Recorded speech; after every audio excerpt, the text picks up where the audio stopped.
di omicidi tra amici, Shallowgrave, diretto da Danny Boyle e uscito nel 1994, è un thriller noir che mescola suspense, sfumature di black comedy e una riflessione pungente sulla natura umana, che segna l'esordio cinematografico del regista britannico, destinato a diventare una delle figure di spicco del cinema contemporaneo, grazie a capolavori come Trainspotting e The Millionaire. La trama è semplice ma decisamente intrigante. Il film racconta la storia di 3 coinquilini: Juliet, Carrie Fox, una dottoressa, David, Christopher Eccleston, un contabile, e Alex, Ewan McGregor, un giornalista, che condividono un appartamento a Edimburgo e che si ritrovano di fronte a una situazione tanto inaspettata quanto pericolosa. Quando cercano un nuovo coinquilino, finiscono per accogliere un uomo misterioso che, poco dopo, muore in circostanze sospette, lasciando dietro di sé una valigia piena di soldi. Da qui la loro vita cambia radicalmente e il gruppo si ritrova intrappolato in una spirale di paranoia, tensioni, sospetti, tradimenti e violenza, che mina le relazioni tra i protagonisti e li spinge verso il baratro.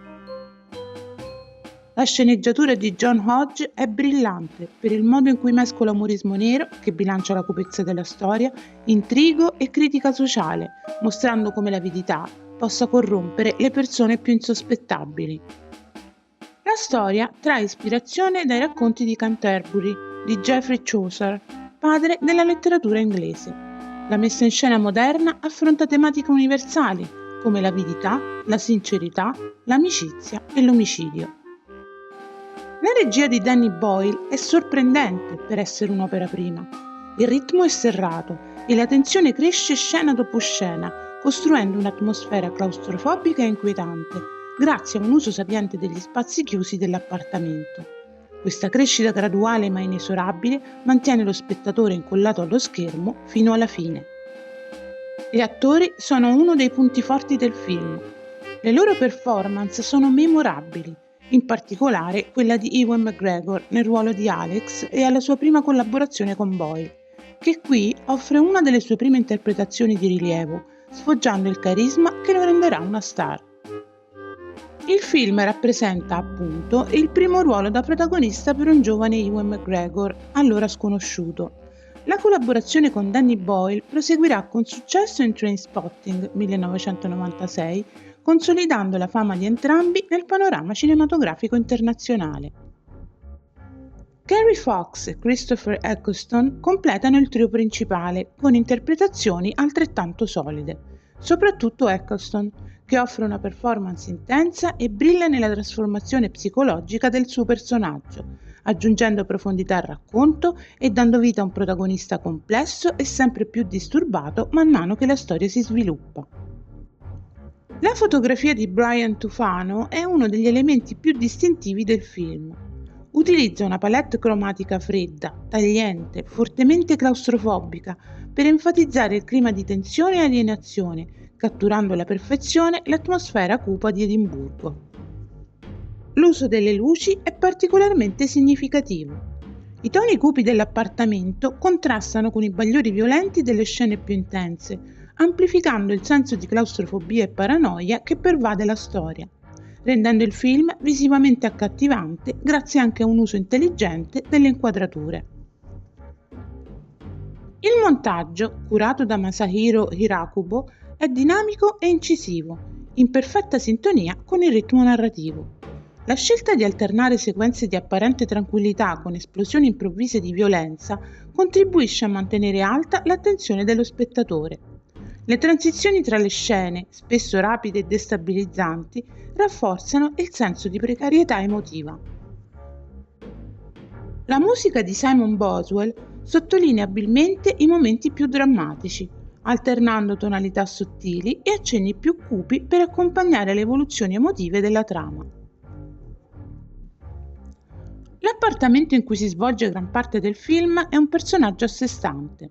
Gli interni sono freddi, minimalisti e caratterizzati da un'atmosfera sterile, quasi opprimente.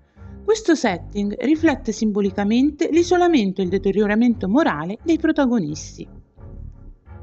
Le poche incursioni all'esterno, soprattutto nei vicoli e nelle strade di Edimburgo, mostrano una città che, pur visivamente affascinante, sembra un luogo dove l'anonimato e il pericolo si nascondono dietro ogni angolo.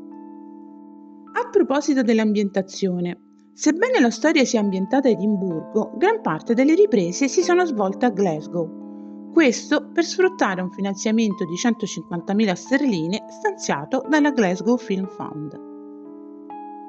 I costumi, curati da Rachel Fleming, sono semplici ma efficaci nel definire i personaggi. Alex, con il suo abbigliamento casual e sfrontato, incarna il cinismo e la spavalderia. David, più sobrio e rigido nel vestiario, riflette il suo carattere inizialmente riservato e introverso. Juliet, con un mix di abiti eleganti e pratici, comunica la sua ambiguità morale e la sua intelligenza. I costumi si evolvono sottilmente insieme ai personaggi, accentuando il loro progressivo deterioramento psicologico. Per quanto riguarda le debolezze, il film, per quanto avvincente, soffre in alcuni momenti di una certa prevedibilità. Alcuni elementi del finale potrebbero risultare meno incisivi rispetto alla costruzione precedente, lasciando un senso di incompletezza.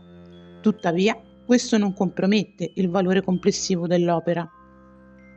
C'è da sottolineare che, nonostante un budget relativamente modesto, il film ha ottenuto un notevole successo di critica e pubblico, dimostrando come una produzione indipendente possa competere con progetti più grandi grazie a una solida sceneggiatura e una regia innovativa. Inoltre, Piccoli omicidi tra amici ha ricevuto il premio BAFTA per il miglior film britannico nel 1995, un riconoscimento significativo per un'opera prima. In definitiva, Piccoli omicidi tra amici è un thriller brillante, ben scritto e ottimamente diretto, ma non è solo questo. È anche una riflessione sulle dinamiche di gruppo e sulla corruzione morale. Cosa saresti disposto a fare per soldi? E quanto puoi fidarti dei tuoi amici?